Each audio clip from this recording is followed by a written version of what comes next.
Good morning, everyone. I hope you're all well.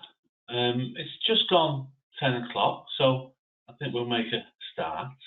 I'm David Pye. I'm here joined with my colleague Jason Howe, and welcome to today's Preparing to Deliver the Construction Level 3 Qualification webinar. We both hope you find this session helpful. As I just said, I'm David Pye, Technical Advisor for BSE, and I'm joined by Jason Howe, who's a Technical Advisor for Construction. We are presenting this webinar from home, so please excuse any unwanted background noise or any delays in the slides. To engage with the webinar, please type your questions in the Questions tab. The main presentation is likely to take around 20, maybe 30 minutes, which should allow plenty of time to answer all of your questions following the slides. We do have a survey. I'll drop it in the chat function in just a moment. Please access the chat to follow the link, and please share your thoughts and feedback. So now I'd like to hand you over to my colleague Jason, who'll take you through the slides. Thank you, Jason. Thank you, David, and good morning, everybody. Welcome to today's webinar, as David said. I'll just sort of do a brief round of introductions, as David's already sort of introduced himself and myself. We would like to sort of introduce two colleagues that unfortunately aren't able to join us on today's webinar, but do form part of the Construction and BSE Skills for Wales team at City and Guilds, and those two individuals are Ian Roberts, who is a TA colleague for construction, and Harrod Lloyd Bynan, who is our policy stakeholder and partnership manager at City and Guilds as well. So usually we are joined by our fabulous colleagues, but unfortunately today they are unable to join us. So just looking at the agenda, we've done the welcome and the introductions, and you know what we're going to move on to next is essentially an 8-step guide, which will hopefully be helpful to you when you're sort of planning and getting ready to deliver your level 3 qualifications, and then hopefully this guide as well will support you in the transition in the delivery of these, moving on throughout the sort of essentially the program, and completing your learners at the end. So that's essentially the 8-step guide, and we're going to go through each step in a little bit more detail. So looking at step 1, this is just the initial step. Visiting the Skills for Wales website. If you haven't been on there already, please do familiarize yourself with the website. Please do pay it a visit. And what you'll find is on the qualification pages, there is so much information, so many resources and prospectuses that you can find on those pages.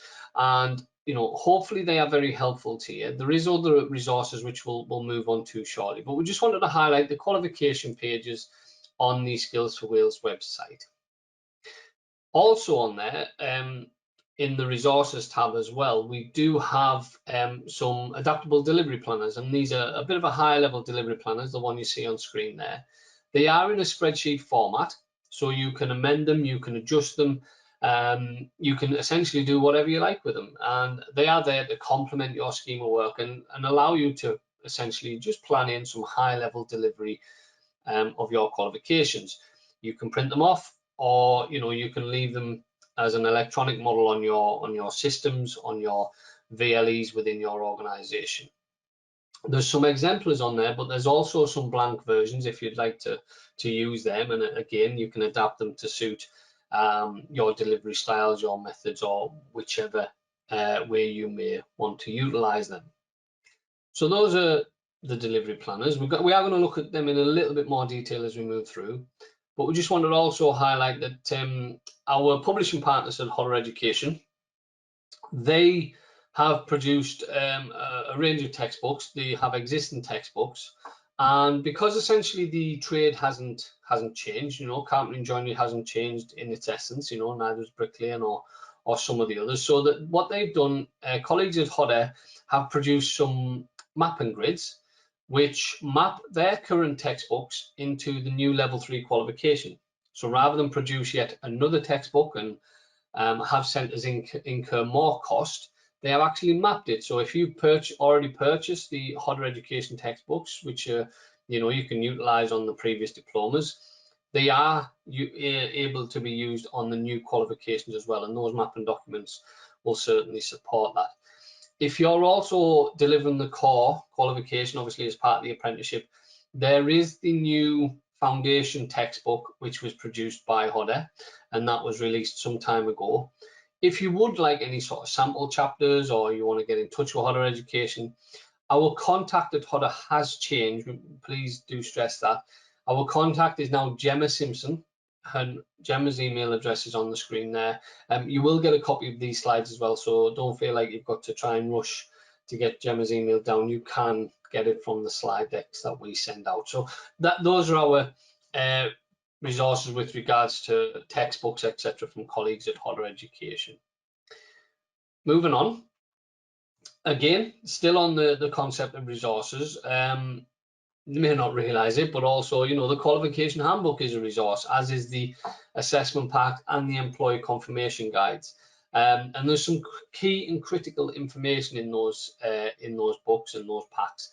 So please do spend some time to really have a look at the detail that's contained within them, and the key detail around qualification delivery, how the assessments need to be covered, etc.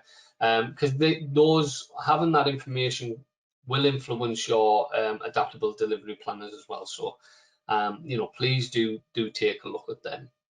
So that's step one. So looking around what resources are available for you. Now we're going to look at step two, and this is where we go into more around the planning aspect. So the high-level delivery planner we showed you earlier, we've actually produced some more detailed delivery planners, and this is just a blank exemplar of one that we produced, and hopefully you find this useful. So this is the next step from your high-level delivery planner. This then puts it into more detail around context and content. So again, there's different tabs. So again, you can utilize this. It can complement your schemes of learning, schemes of work, and it can be adaptable depending on, you know, when your learners' entry points may be on year 1, year 2, year 3, etc. So, you know, it is quite useful in that manner, and we've had some fantastic feedback on this already, and hopefully you find it useful as well. We are going to show you some examples of how that may look. The examples are pretty similar, to be honest, but we just wanted to highlight some key things that you may want to be considering. So with regards to, you've got the week numbers down the left-hand side, and then you've got essentially the content of what may be delivered around that time or within that term. This is in an Excel format, so you can merge cells, you can delete cells, you can essentially do what you want with it. So what we've got is we've got some lessons put in there, you know, regarding the core and regarding the level 3. So, you know, we've got that in just in case, you know, you need learners who are going to do the core and those who are going to do the level 3. Whether they're going to be working on basic skills or whether they're going to be advancing straight onto some level 3 content, because some learners obviously will have done a previous level 2, so will be exempt from the core. So they would go straight in and do the level 3 content. Then there's other things, other comments you can put in, and quality assurance or meetings you might want to put in as well, and things you might want to plan in, such as assessor observations or IQA sampling. So again, we just wanted to highlight some examples of what you can put in there. The next one is another example. Essentially, again, just putting in some more information with regards to where you might put some formative assessments, etc. So because obviously the assessment methods on these new qualifications is different, there's no ongoing essential unit formative assessments anymore, so you can now devise your own assessments to suit your learners and, you know, what you hope to assess them again. So you do have that prerogative now, and we just wanted to highlight that on this example. Moving it on, so we've covered step 1 and step 2, so we're still in the planning stage essentially, and step 3 now looks at the methods of assessment. So obviously you're going to need to be considering these when you are planning your curriculum. So we've got to include the core because it does form part of the apprenticeship. So we're going to cover the core, and in the next slide we'll cover the level 3. So what you'll find is there's 3 assessment types, and this is standardized across each qualification. So you've got an on-screen assessment, you've got a practical project, and you have a guided discussion. Now, the on-screen assessment is externally set and externally marked. The practical project is externally set, but that is internally marked, but that also goes through external verification. The guided discussion, essentially, we do set the parameters of it, so it is essentially externally set, but you can, bridge and create your questions within that guided discussion as you see fit, and you guys internally mark that. And then also that goes through external verification as well, or external quality assurance as we also know it. With regards to the sequencing, the only required sequencing that there is that the practical project must be complete prior to the guided discussion, because obviously, the practical project forms quite a significant part of that guided discussion. So that is imperative that the guided discussion is done after the practical project. So that's the core qualification. We'll move on to the level 3. You'll see it's very similar.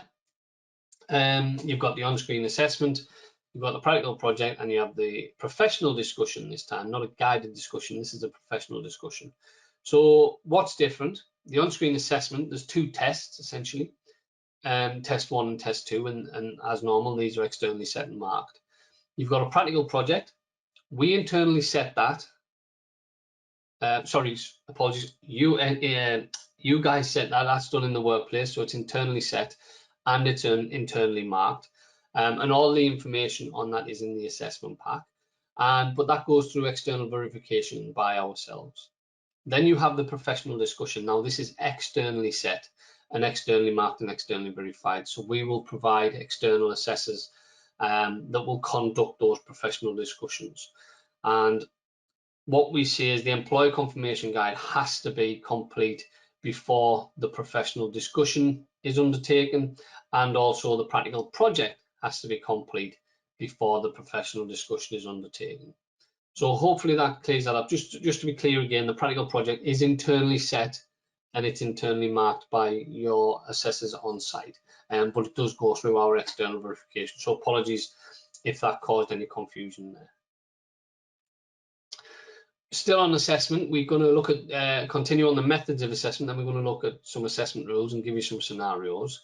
So other things that align to the 3 assessment methods that we've just mentioned is there's the employee confirmation and the employee confirmation guide.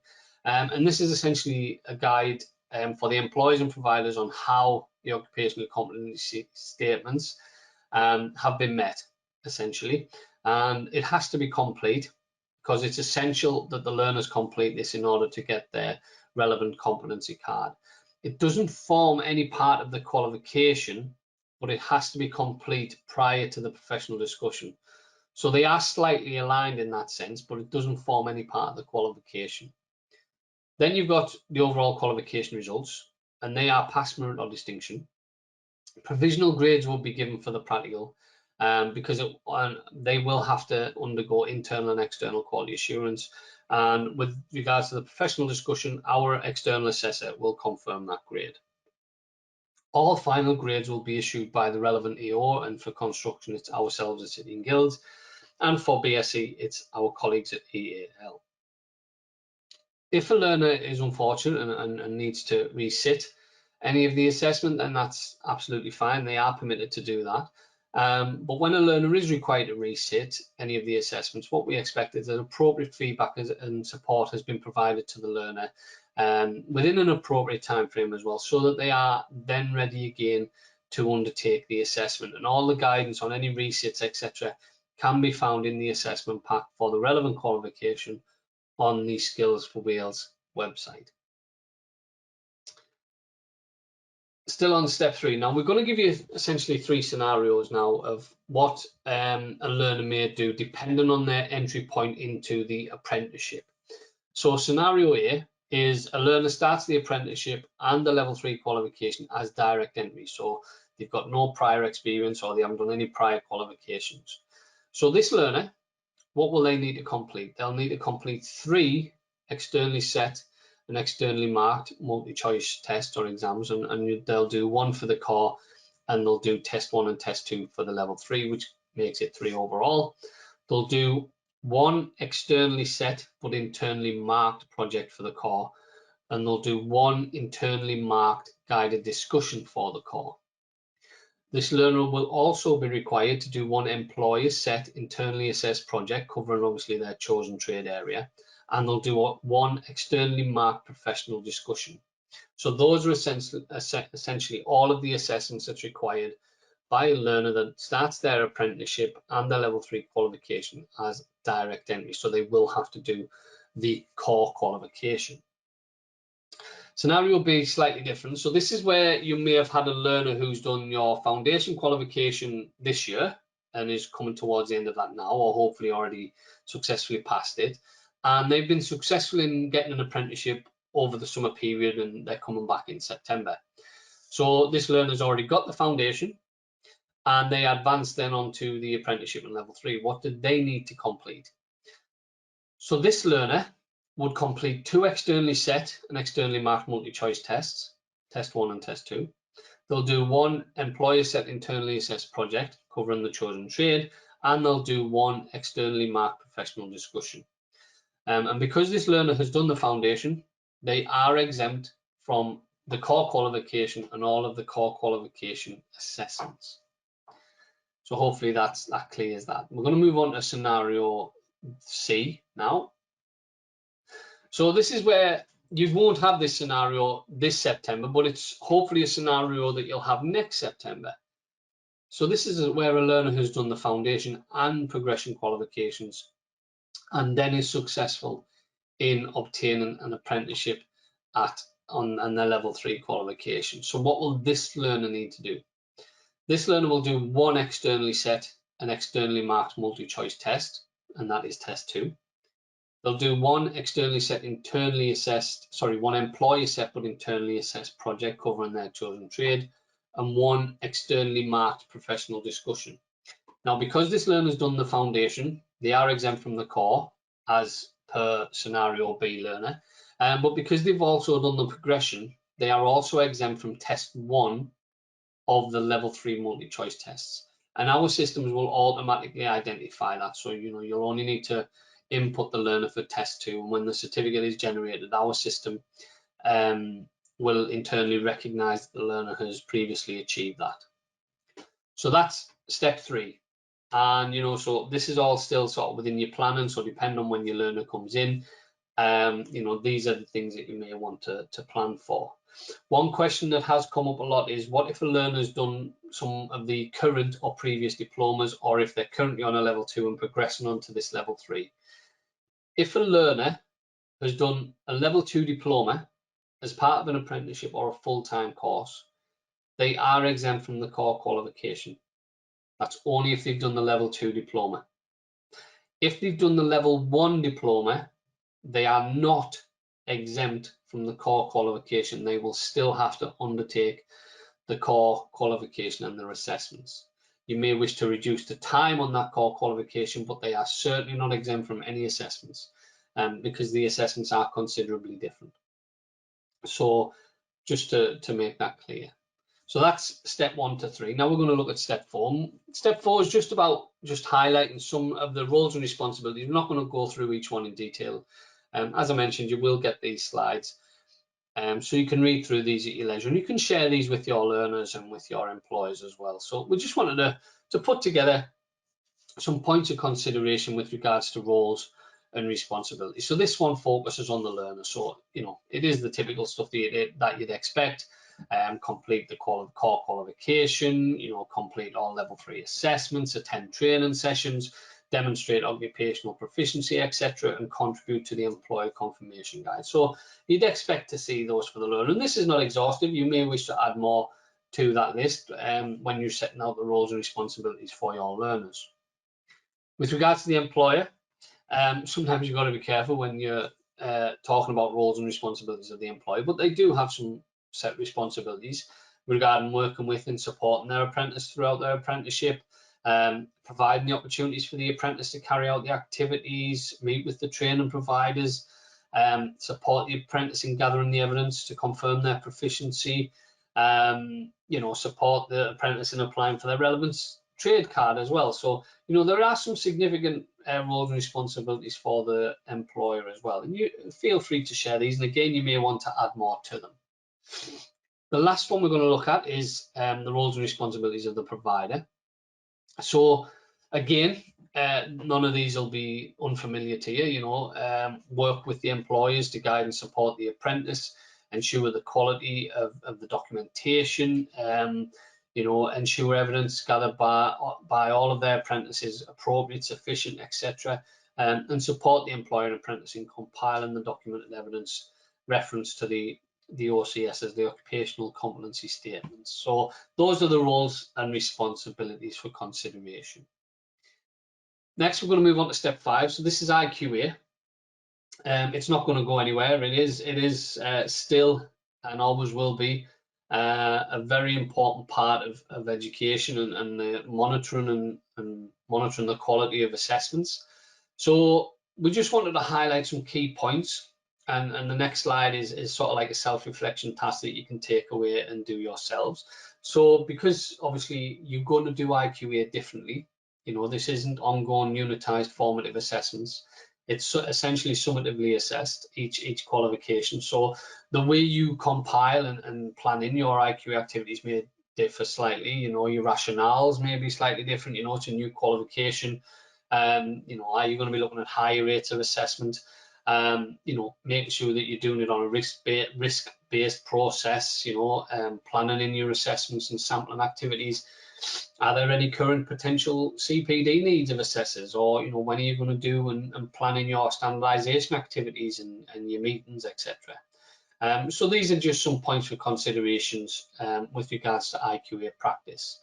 And the next slide essentially is a self-reflection task. So what you can do upon reflection of your own sort of activity, you can grade yourself with regards to points, and hopefully it'll, highlight areas where you're doing some good practice and you may want to share that, or an area where I'm not doing so much of that. Maybe we need to highlight that a bit more, give that more of a focus and improve on that one. So this is just a self-reflection task that you can do on your own IQA, and we just put a few bullet points in each sort of part of IQA activity that you'll need for consideration. So that's step 5. So as you can see, we're well in the way of delivering these qualifications now, and we even talked about quality assurance. We're moving on to step 6. So we talked about sort of the employer's responsibilities earlier, and step 6 takes that into more detail with regards to the employer engagement.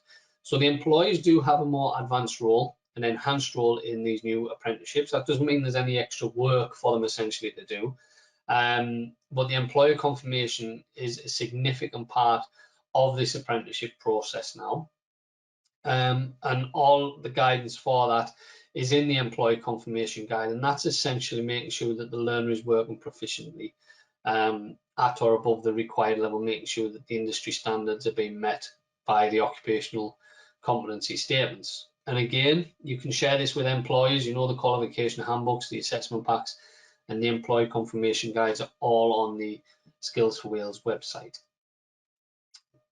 Keeping on step 6, so with regards to the documented evidence that is collated as part of the employee confirmation and the employee confirmation guide, these are some bullet points. This is in the employee confirmation guide. It is crystal clear on there.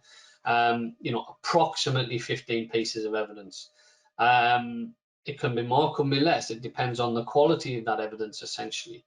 You need to make sure that the evidence is mapped against the occupational competency statements, that the evidence is varied sources. We've got some examples of that. And also the evidence still has to be valid, sufficient, reliable, current, and authenticated as well. So the old VAX as we know it previously. So that is essentially what is required with regards to the documented evidence. We have some more on employer engagement, and what we've done in the packs as well. There is another 8-step guide. We like 8-step guides, and this is another one. And again, it just breaks it down into a bit more detail on how you can and should be working with your employers moving forward. So again, it can be a self-reflection task, making sure that are we doing that correctly? Do we need to give a little bit more focus to it, etc. So again, it's just a few more prompts for centres in the delivery, assessment and quality assurance of these new level 3 qualifications. So on the previous slide, we talked about the evidence. So we're going to show you a couple of examples of that now. The one on the left, essentially, this learner has put a brief description of what they were doing with the date and the address, etc., and the task they were doing. And what they've done is they've accompanied that with a couple of videos. Pardon me. So, you've got 2 videos in there which can be clicked on, and it showcases the learner doing that task appropriately. And in the apprentice diary, that's what we're calling these diaries. The first 2 are videos, and the last one on the bottom there, that is the learner doing a description, but also he is providing some photographs as well with that one. So you've got varied evidence sources contained within that one apprentice diary, and the apprentice diary is going to be a fantastic way of logging this evidence. The next one on the right hand side, now this one is slightly different. So this learner started with photographs, so they've got photographs of the task and the job they've been doing with a brief description. And then on the second one at the bottom there, you've got a bit of a description, but you've got a link to a video, and within that video as well, what the learner's done, he's been able to timestamp it. So, he's cut the video down, and he's said, in minute 1, I'm preparing the wall. So he's demonstrated that. Then minutes 2 to 4, he's plastering a wall. 4 to 6, he's plastering the ceiling, etc. So the learner's actually, created one video probably from multiple videos, or a lengthy one, and he's been able to cut it down. What isn't acceptable, obviously, is things like TikTok, where, you see, for an example, plastering, you see a blank wall, the camera gets covered, and hey presto, it's all plasterboarded and skimmed and everything else. That certainly wouldn't be acceptable, but certainly where a learner wants to break the videos down and timestamp them, that will certainly allow for efficient assessment and certainly quality assurance as well. So these are just some good practices that we want to sort of showcase and highlight. So we're well on the way now. We've gone through step 1 to 6. Now we're going to move on to step 7. Now this is all about sort of CPD and your supporting you with regards to the delivery of these qualifications. So we've put on these webinars before the summer, so we're trying to set the scene with this at the minute. So we've delivered these webinars, we've gave you an introduction, we're trying to sort of get you starting to think about this 8-step guide. Where are you on that process? Things you might want to be considering. Moving forward from sort of the end of the end of August, apologies, till next July, we do have a series of events which include keep in touch webinars, but they're going to be more like team sessions. We're going to have some virtual centre sessions that will be available for you. We're going to have the centre surgeries, and they'll be face to face. Similarly, my colleagues Ian and David did this last year when launching the foundation and progression qualifications, and they'll take place September to November. Then in December, we'll have more virtual keep in touch sessions, but also there'll be some level 3 support videos coming out, which will essentially break down this 8-step guide. So if you just want to focus on one of those sections, you don't need to listen to a full webinar. You can go in and watch a 5-minute video, for example. Then in the new year, the CPD sessions will start again in March next year, and those will be face to face as well. And we'll be visiting centres and delivering CPD sessions similarly to what we did with the foundation and progression, hopefully in supporting you guys in the assessment and quality assurance of these level 3 qualifications. Then in May and June, there'll be more virtual sessions that will be available to you, but also in June, there'll be some one-to-one sessions available as well with us as technical advisors. If you need them, those can be arranged and planned in accordingly. So there is quite a wealth of support coming your way, as there always has been with these new qualifications in Wales. So that's what we've got coming, and this is on the website as well. It's both in English and it's on our Welsh website as well, so it is bilingual, so please feel free to have a look at those. What you'll find when you go into the resources section and you find these event and support planners, the BSE versions underneath. So if you're a manager of an area that looks after construction and BSE, those are there together, so they're all in one place. Some other CPD you may want to consider. having a look at, do you need to upskill and retrain any assessors or IQAs? Are you increasing your workforce? Do you need to put people through those qualifications? Are there any trade-specific qualifications that you want people to do? Do they need to do any industrial updating? Or is there any heritage updates that you want your staff to do? Because obviously these level 3s do have optional heritage units contained within them. They're not mandatory. They are only optional if the employer wants the learner to do them. Do you need to do some updates on that? These are just considerations. We're not saying that you have to do it. Certainly not. These are just there as prompts and for consideration for you as centres. So that's step 7. And now we're looking at step 8. So we're coming towards the end of the presentation now. So what we wanted to do is just highlight, obviously, the competency cards. This is, a vital and important process for construction learners, because they do need these cards to get on site in the UK. So when applying for the card, obviously, this is all relating to the level 3 qualifications. They have to do the 2 online assessments. They have to do the work-based project. They have to do the professional discussion and the employer confirmation guide. The learner then has to have completed the CITB Health and Safety and Environment test for CSCS or CPCS, whichever one is applicable to them. And then they can apply for their card via that link on the screen there as well. And the table just showcases the qualification or card type, what level it refers to, what colour card it is, and who issues that card as well. So for the majority, it is CSCS, apart from plant operations, which is CPCS. So that is essentially the 8-step guide. Hopefully you found that helpful. We are going to take any questions now. But whilst you're typing any questions in, we do have 7 questions that we can cover. So I'm going to go through those now whilst people may be typing questions into the questions tab, and we'll cover those once we've covered these next set of questions. So question 1, does the employer have to be a qualified assessor? No. Although the employer does have an enhanced role to play within this qualification and the apprenticeship, because they're signing off the employer confirmation guide, essentially, they're not making any assessment decisions or assessment judgments. So they are not they're not assessors, and they do not need to be qualified as assessors. Do we have to check that the employer is qualified? We've never done it before, and there's no need to do it and start doing it now. Obviously, you will have your own internal vetting process with regards to the employers you work with, and that's a fantastic process to put in place, and certainly something that we would encourage.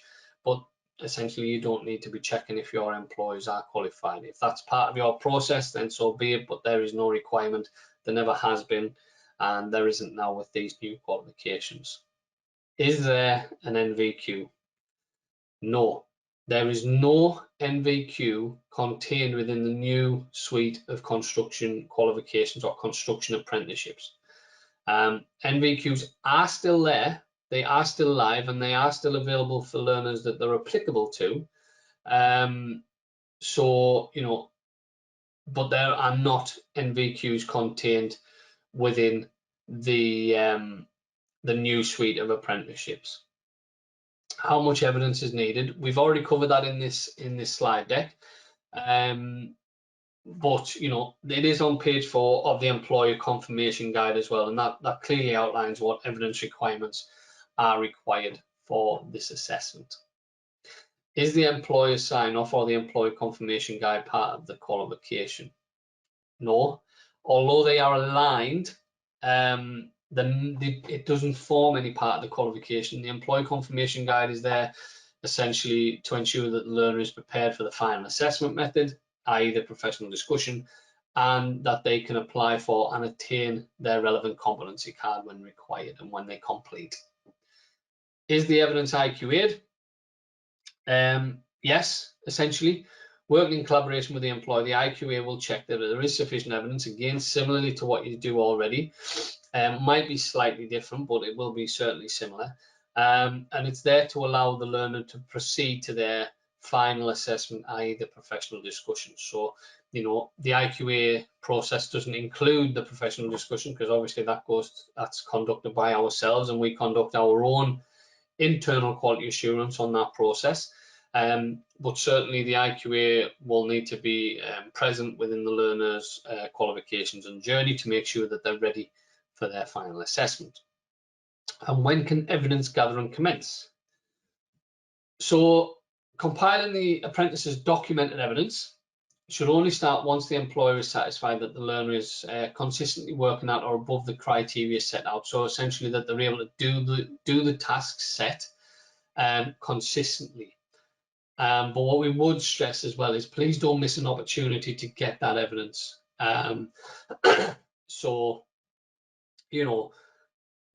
just don't miss the opportunity because of the diversity and the range of tasks that's conducted in the sector. It is quite easy to miss those opportunities. So please don't do that. Grab every opportunity you can, but it is imperative that the learners are consistently working at the criteria set out in the OCSs. That's all of our questions. I'm going to bring David back into the webinar now to see if we've got any questions that need answering. Thank you, David. Yeah, thank you very much for that, Jason. And just a reminder to everyone that the survey is in the chat function. So could someone explain why BSc learners progressing from current NVQ2 will need to undertake the core units, yet construction trades do not? The core qualification, so when you say core units, there's a core qualification, so it's a qualification in its own right, which is part of the framework.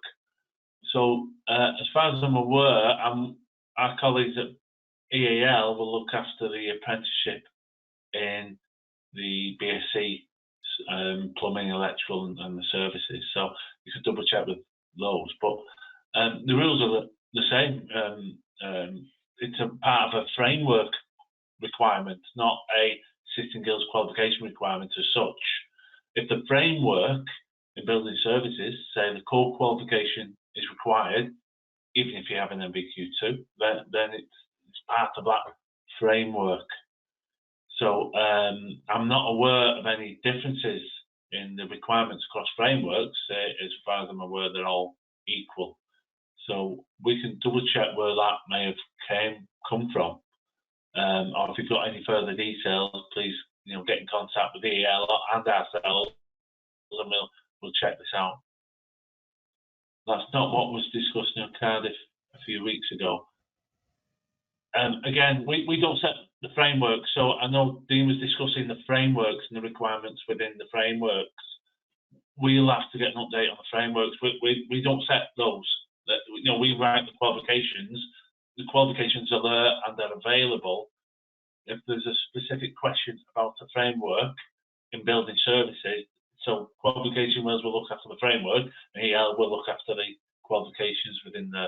If we need to double check some of that information, we can, but we'd only be able to go back to qualification Wales to see the rules there within those frameworks. So, have you got anything to add, Jason? Yeah, I was just going to add to that. Yeah, so for the construction frameworks, again, we don't play no part in that. The construction framework was agreed that if a learner's done a previous diploma or an NVQ level 2, that they will be exempt from the core for construction. However, for the BSc framework, as David mentioned, we don't set that framework, and whatever was agreed with Qualification Wales and their employers and their framework group, then obviously it will be slightly different because BSc does sit outside of CITB as well. So obviously CITB would have played a part in setting that for construction. So you're dealing not just with different frameworks, but with different sector skills bodies who are all also contributing to this as well. So that's why construction is the way it is. But unfortunately, we can't comment on BSc or individual frameworks. We don't certainly don't hold that power. Yeah. you'd expect them to be comparable. If not, there's probably a reason or a justification that for the way it's approached. And I suspect, as you touched upon there, Jason, very often that's due to those stakeholders involved in part of that decision making, who will put forward a case for a certain approach to that framework. So, we're not as close to that as QW and others may be. So, we'll try and find out what we can, but it may be worthwhile following other avenues to try and get some clarity on that point as well. And stay in touch with us. We're all working together. As we pick up information, we'll share what we do know. And the frameworks have come after the qualifications. Qualifications were developed, and we've been introducing those for some time now. And that's while we've been introducing those, the work on the frameworks have been taking place on what and where and when and so on with those. So they don't always, with this new structure, run exactly hand in hand. So some of those decisions have still been discussed later into time. But thank you very much. It's a good question, and if there are any others, please do type away, and we'll do our very best to answer them, and what we can, we'll take away. Don't seem to be any others coming through.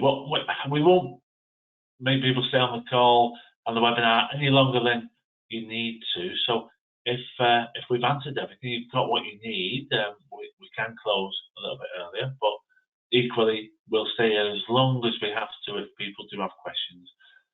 Just a couple of shout outs while we're calling up for final questions. Please do access the survey and leave your thoughts there.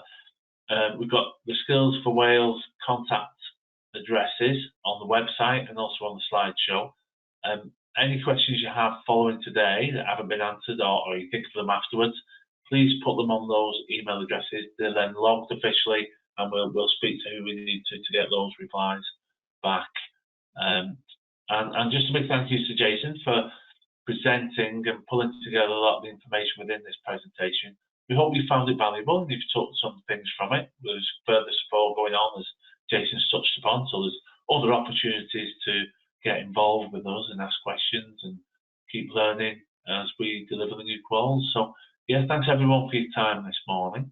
Just a final few seconds and I'll hand back to you, Jason, and if no other questions come through, I think we can probably close. Yes, thank you for that, David. Yeah, there's an email address on the screen if you do have any further questions, if we haven't covered what you were hoping for. But if you please give us the feedback and tell us what you'd like us to cover in future events. That's always invaluable. We can only cover what essentially we think centres may need, but it's also important for us that we know some of the support that you need as individuals as well as the centre, and we'd love to be able to cover that. So please do let us know in your feedback. Please do get in touch with us via the email on screen. Thank you very much for attending and for listening in today. You will get a copy of the slides following the webinar. There'll be a follow-up email that comes. Other than that, I wish you all a restful and enjoyable summer break. Hopefully the weather improves to this week. And yeah, just thank you very much. Look forward to seeing you in September and beyond. The very best of luck with these new qualifications. And as always, City and Guilds and EAL are always here to support as and when you need us. So thanks very much again. I hope you have a great weekend and a lovely summer, and we'll see you very shortly. Thank you very much, and thank you, David.